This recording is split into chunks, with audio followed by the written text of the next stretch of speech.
रानू चिड़िया अपनी मौसी के घर जाती है। उसकी मौसी का जंगल रानू चिड़िया के जंगल से काफी दूर था। रानू, मैं तुम्हें अपने साथ इसलिए लाई थी ताकि तुम अपना ध्यान बटाओ।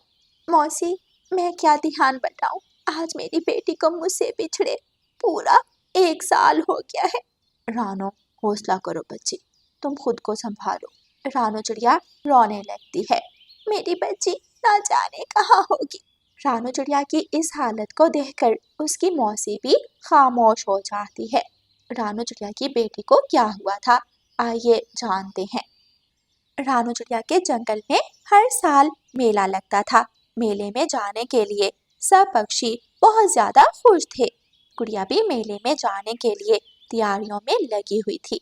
मम्मा, मैं इस बार सब झूलों में बारी बारी झूले लूंगी। हाँ बेटी, ले लेना, और सब मिठाइयाँ भी खाऊंगी।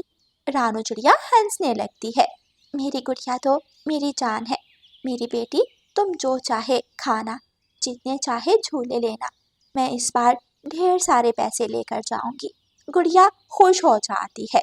मम्मा, मैं बाहर खेलने जाऊं? हाँ बेटी, जाओ, बस सावधान रहना। गुड़िया खुश खुश बाहर चली जाती है। गुड़िया की नजर जग्गू पर पड़ती है, जो एक पेड़ पर बैठा मीठा फल खा रहा था। गुड़िया जग्गू के पास जाती है। जग्गू, कैसे हो?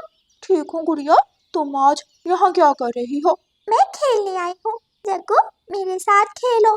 क्या तुम मुझे अपने घर झूला लेने दोगी? जग्गू, घर में तो मेरे सादा सा झूला लगा है। मैं तुम्हें मेले में तरह तरह के झूले लेकर दूंगी। मेरी मम्मा कह रही थी कि इस बार ढेर सारे पैसे लेकर जाऊंगी। हाँ, तुम्हारी मम्मा के पास तो बहुत पैसे हैं। तुम तो हर रोज झूले लेती हो। तो इस बार तुम भी ले लेना, तुम भी पैसे ले आना।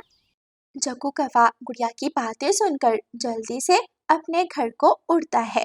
मम्मा मम्मा, इस बार मेले में मैं भी सारे झूले लूंगा। पर इतने पैसे कहाँ से लाऊंगी मैं? जहाँ से गुड़िया की मम्मा लाती हैं।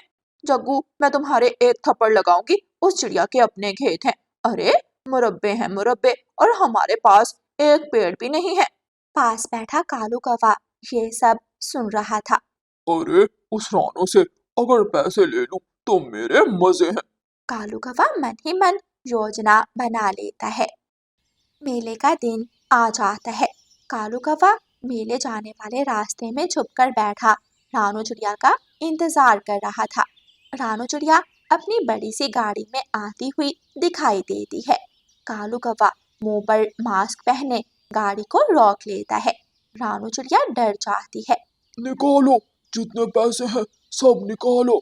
मैं देती हूँ, सब देती हूँ। रानू चिड़िया जल्दी से सारे पैसे कालू कौवे को दे देती है। कालू कौवे का दोस्त भूरा कौवा भी कालू कौवे के साथ था। भूरा कौवा जल्दी से गुड़िया को उठा लेता है। नहीं प्लीज कौवे भाई, मैंने सारे पैसे आपको दे दिए। प्लीज मेरी बेटी को छोड़ दो। नहीं, इसे मैं साथ लेकर जाऊंगा और इसे बाजार में बेचकर पैसे कमाऊंगा। इस बात पर रानू चिड़िया अपने हवास खो बैठती है और बेहोश हो जाती है। कौवे अपने साथ गुड़िया को भी ले जाते हैं।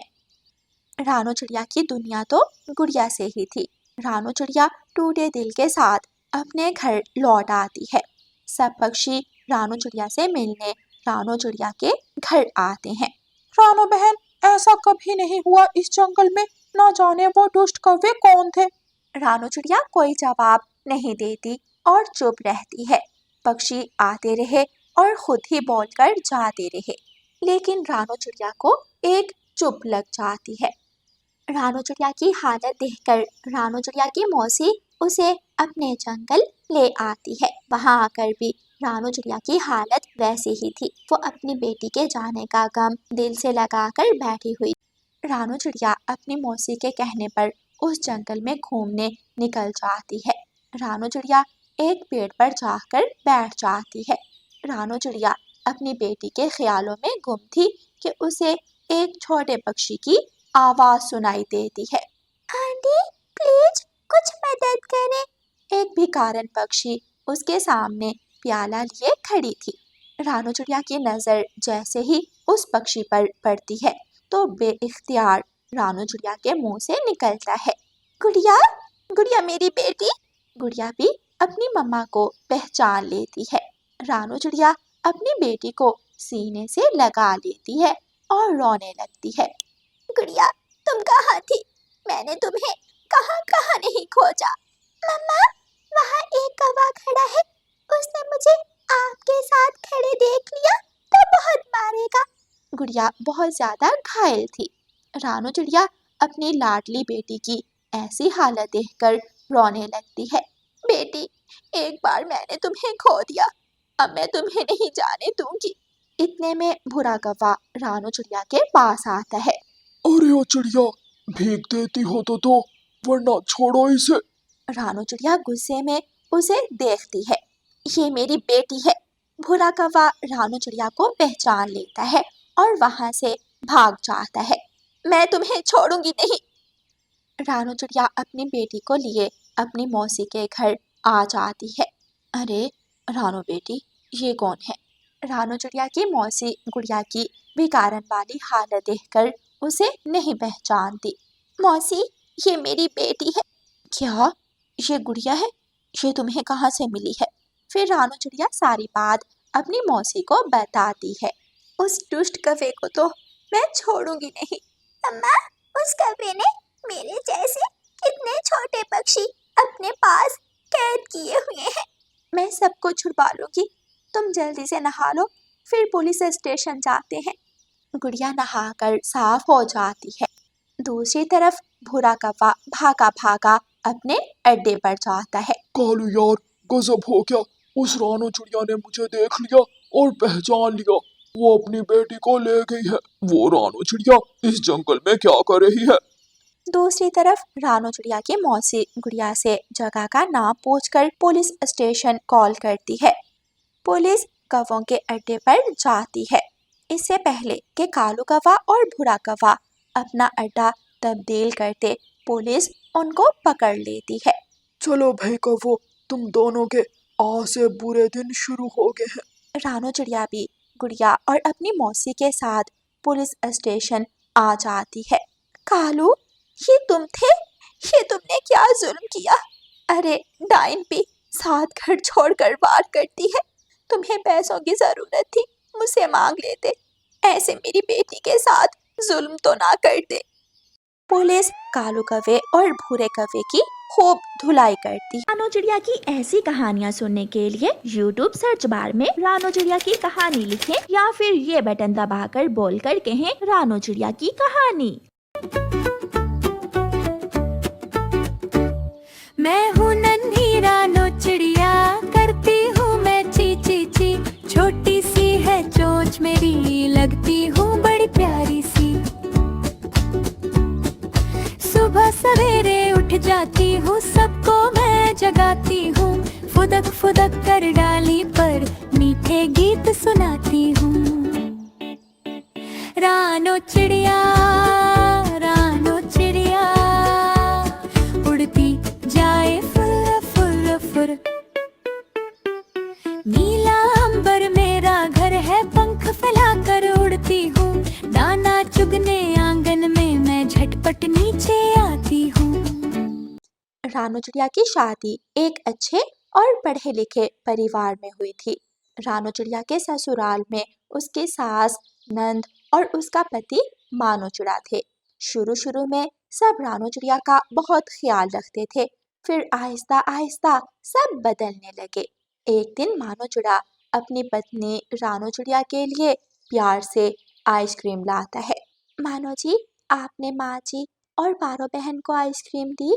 मुझे एक ही मिली है, मैं और ला दूंगा। नहीं मानो जी, माँ जी को बुरा लगेगा। चले, मैं ये माँ जी को दे आती हूँ। ऐसा कहकर रानू चिड़िया आइसक्रीम लेकर मानो चिड़े की माँ के कमरे में जाती है। माँ जी, मानो जी आइसक्रीम लाए थे, ले आप ही खाएं। हाँ, अब पत्नी माँ से ज्यादा प्यारी हो गई है। कमाल है भाई, हमने पैदा किया, पढ़ाया लिखाया, बिहाया और अब ये पत्नी का हो गया। माँ जी, मानो जी आपकी बहुत इज्जत करते हैं। चले आप आइसक्रीम खाएं। रानू चिड़िया की सास आइसक्रीम लेती है और खाने लगती है। थू थू, कितना बुरा स्वाद है, खुद को पसंद नहीं आया तो देने चली आई। माँ जी, ये आप क्या कह रही हैं? जाओ जाओ बेबी, सब पता है तुम पढ़ी लिखी बहुओं के चाले। हमने बाल धूप में सफेद नहीं किए। रानू चिड़िया रोते हुए अपने कमरे में आ जाती है। क्या हुआ रानो, तुम तो माँ जी के लिए आइसक्रीम लेकर गई थी। फिर रानू चिड़िया मानो को सारी बात बताती है। पता नहीं माँ जी को क्या हो गया है। मैं बात करता हूँ माँ जी से। ऐसे कहते हुए मानो चिड़ा अपनी माँ के कमरे में चला जाता है। रानू चिड़िया आवाजें देती रहती है, लेकिन मानो चिड़ा निकल जाता है। मानो जैसे ही अपनी माँ के कमरे के दरवाजे के पास जाता है, अंदर से उसकी बहन पारो की आवाजें आ रही थी। अरे माँ, बहुत अच्छा किया, ऐसे ही करना, देखना कुछ दिनों में ये सीधी हो जाएगी। वो तो सीधी है, तुम बताओ तुम कैसे सीधी होगी। मानो बेटा, अब तुम पत्नी के लिए अपनी बहन से लड़ेगा। माँ, इसको समझा लो, मेरा घर बर्बाद ना करे। ऐसे कहकर मानो चिड़ा कमरे से निकल जाता है। सुबह हो जाती है। रानू चिड़िया सबके लिए नाश्ता बनाती है। मानो चिड़ा ऑफिस के लिए निकल जाता है। जैसे ही मानो घर से निकलता है, पारो जल्दी से रानू चिड़िया के कमरे की तरफ जाती है। तुमने अच्छा नहीं किया रानो, तुमने मुझसे दुश्मनी ली है, अब इसका अंजाम भी देख लेना। पारो बहन, मैंने क्या किया है? चल उठ, काम कर घर का, अब तुम दिन में अपने कमरे में नजर ना आओ। पारो रानू चिड़िया को पंख से पकड़कर ले जाती है। चलो जल्दी से मेरे कपड़े धो, और हाँ, आज खाने में बिरयानी और खीर बनेगी। मैंने कल सबके कपड़े धोए हैं।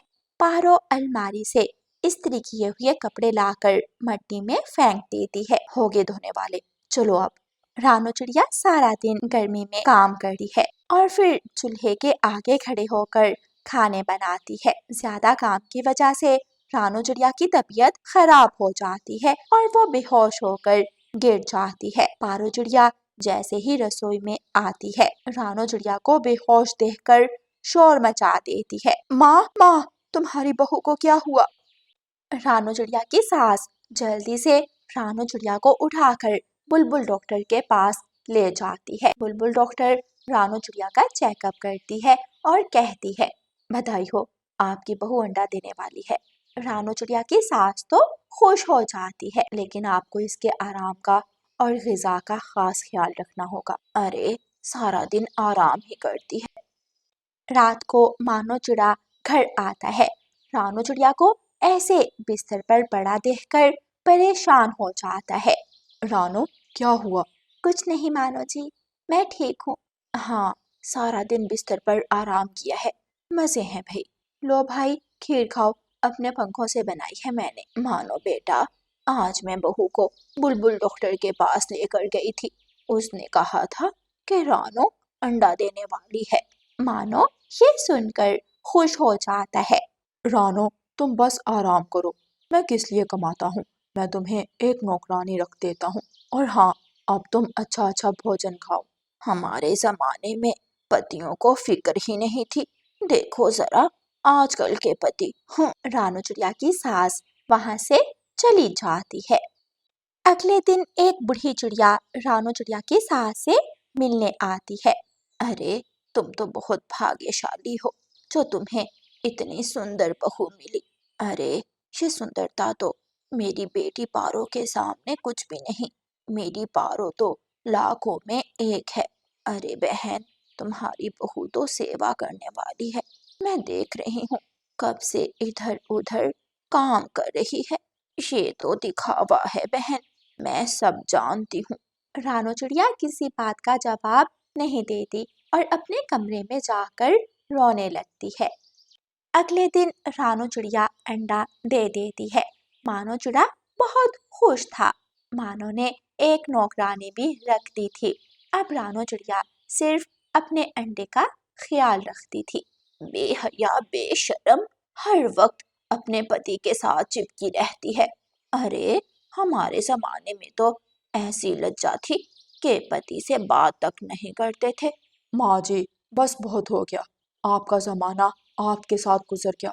रानो इस जमाने की बहू है। अगर आपको रानो के जमाने की सहूलतें नहीं थी तो इसमें रानू का क्या दोष? मैं तो ऐसे ही बात कर रही थी। अब भला माँ हूँ, इतना भी हक नहीं मेरा। माँ जी, आपका बेटा मैं हूँ, मुझ पर हक है।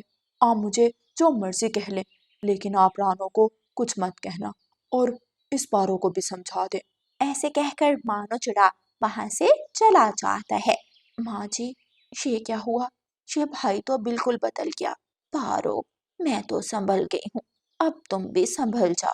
आज मानो ने इतना कहा है, ये ना हो कि कल इस चिड़िया को लेकर अलग हो जाए, फिर मैं इस उम्र में भोजन कैसे खोजूंगी। ठीक है माँ, मैं भी आज के बाद रानो भाभी को कुछ नहीं कहूंगी। इस तरह मानो के एक सही कदम से घर में सुख शांति का माहौल हो जाता है और सब हंसी खुशी रहने लगते हैं। प्यारे दोस्तों, इस कहानी को लाइक, अपने दोस्तों के साथ शेयर और चैनल को सब्सक्राइब करना बिल्कुल मत भूलना। आपका धन्यवाद।